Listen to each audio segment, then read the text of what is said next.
1536. Japan was fractured into dozens of different provinces, each province ruled over by a warlord, one who may be painted with the colors of many a differing personality: greedy, ambitious, neurotic, power-hungry, megalomaniacal, and many more adjectives form fitting of many of the warlords who dominated many a region's medieval period.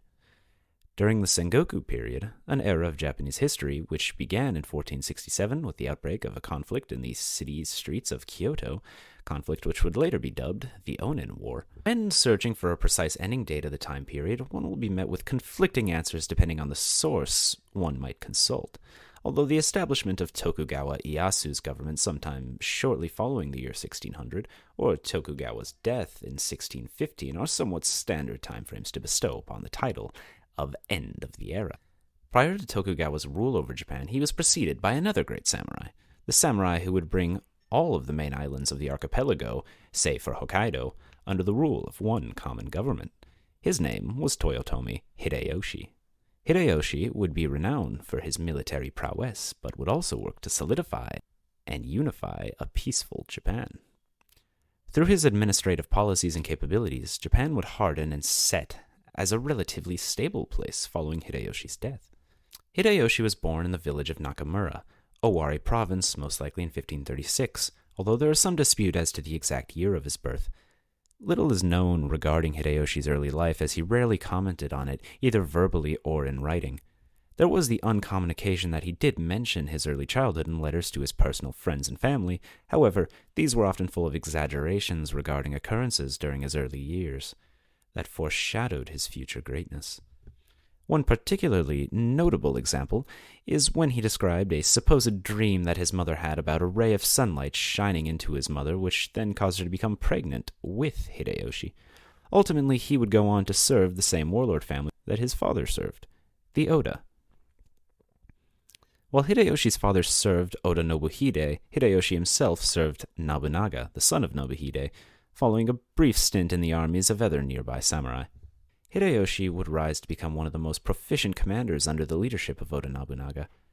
However, Hideyoshi's most significant exploits would be realized after the death of Nobunaga and Hideyoshi's usurping of the title of most prominent samurai on the archipelago.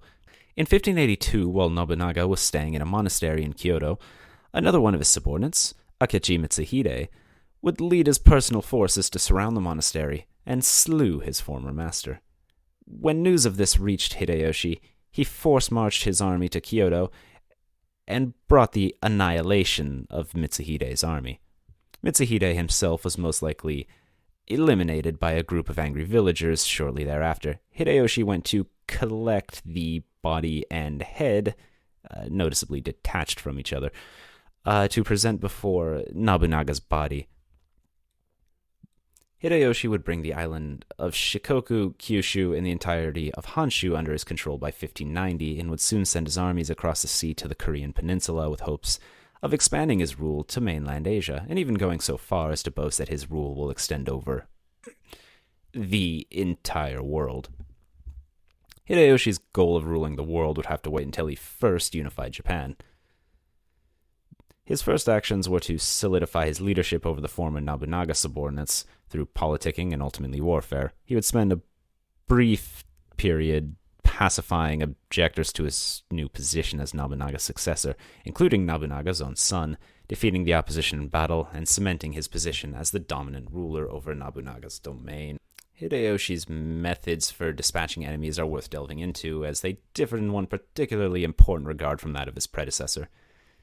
While Nobunaga favored extreme violence and shows of force that involved applying force to his enemies, Hideyoshi would often resort only to a display of force which was kept a noticeably safe distance from his adversaries in an effort to persuade them into surrendering without any sort of significant physical resistance.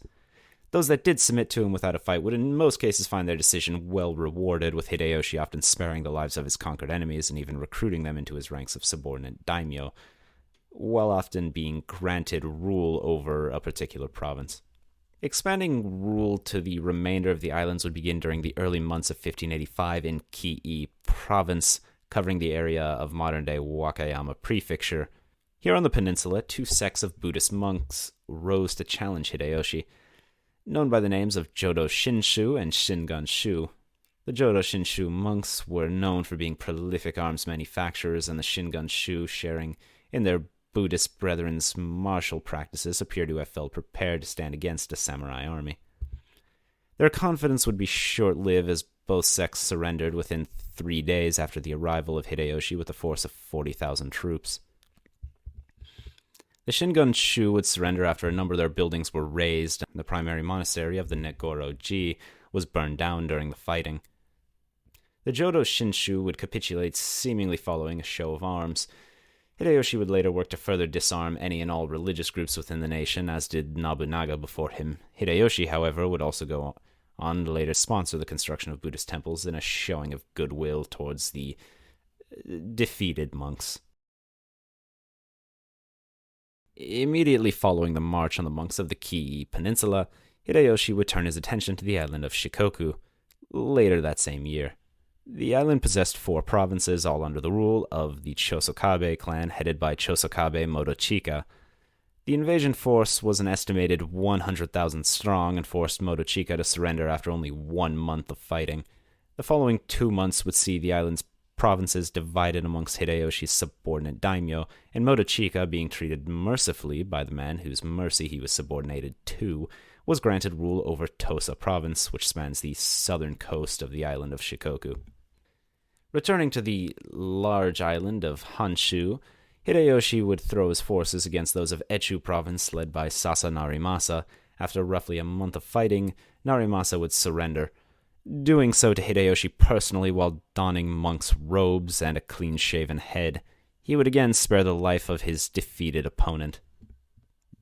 In 1587, the largest force ever raised on Japanese soil at the time, an estimated 250,000 men, would be sent to invade Kyushu, Japan's westernmost main island.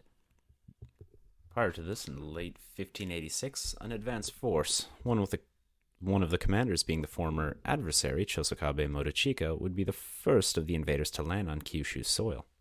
Unlike on Shikoku, where one Chosokabe could enjoy dominion over the entirety of the island, Kyushu was split amongst a collection of warlords who would all be in need of pacification by Hideyoshi's forces. In 1587, Hideyoshi himself would land on the island, and his already enormous body of troops would be further bolstered by native forces opposing the local warlords. The campaign would ultimately see around 6 months of fighting and cease with the surrender of the most prominent warlord on the island, Shimazu Yoshihisa.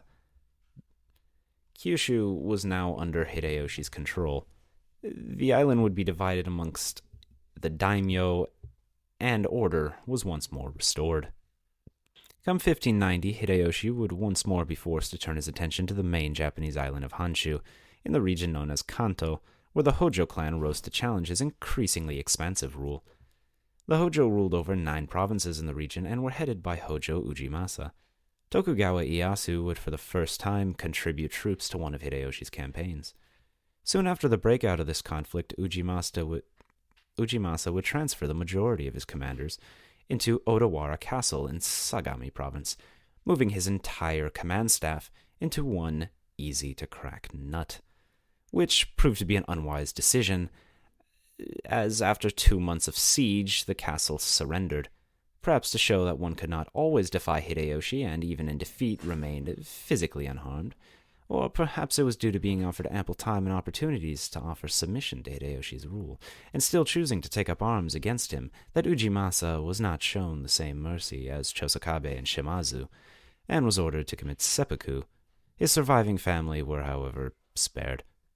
The victor would confiscate the entire holdings of the Hojo clan to be distributed amongst his more loyal subordinates. During the siege, the remaining ruler of the northern provinces, the Tohoku region, Date Masamune, who had yet to offer any sort of pledge of loyalty to Hideyoshi, found his way into Hideyoshi's camp and offered a pledge as so. With this promise from Masamune, Japan was now a single unified state. Hideyoshi had realized the goal of his own undertaking as well as that of his predecessor, Nobunaga. He would later attempt an invasion of Korea, hoping to expand his influence far beyond the Japanese islands, but his focus would by necessity need to remain on Japanese concerns. A question about domestic policy still remained, however. How would Hideyoshi maintain peace within the now unified borders of Japan? Hideyoshi's first order of business, which actually began in 1582, several years preceding the campaigns beyond the Fort Oda clan territories, was conducting a survey of all the territory under his control. This survey determined the exact boundaries of various daimyo, including recording each and every geographic feature that these borders encompassed. The industry of and each subdivision and the specific types of products produced were also marked down, which proved invaluable in determining the taxes that would be levied on each province. Another key factor in preventing future uprisings was Hideyoshi's disarming of the population. During the last century, a very large quantity of weapons had been produced and were held by the peasant populations.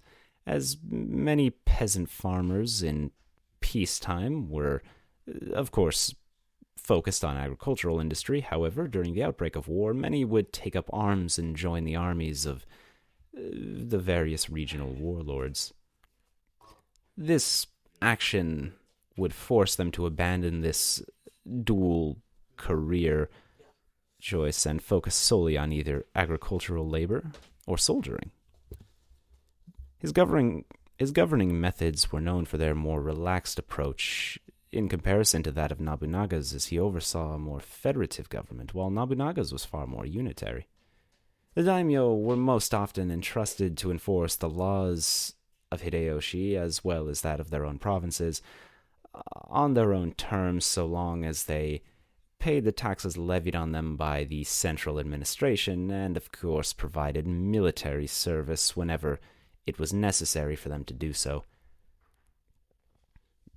In 1598, Hideyoshi would ultimately pass away at the age of 63, if his birth date is correct, at 1536. Of all the great military leaders in Japanese history, it had been said that none were more ambitious than Hideyoshi, and few came close to achieving anything with the level of significance as his own actions. He, to this very day, is remembered as one of the most significant figures in Japanese history.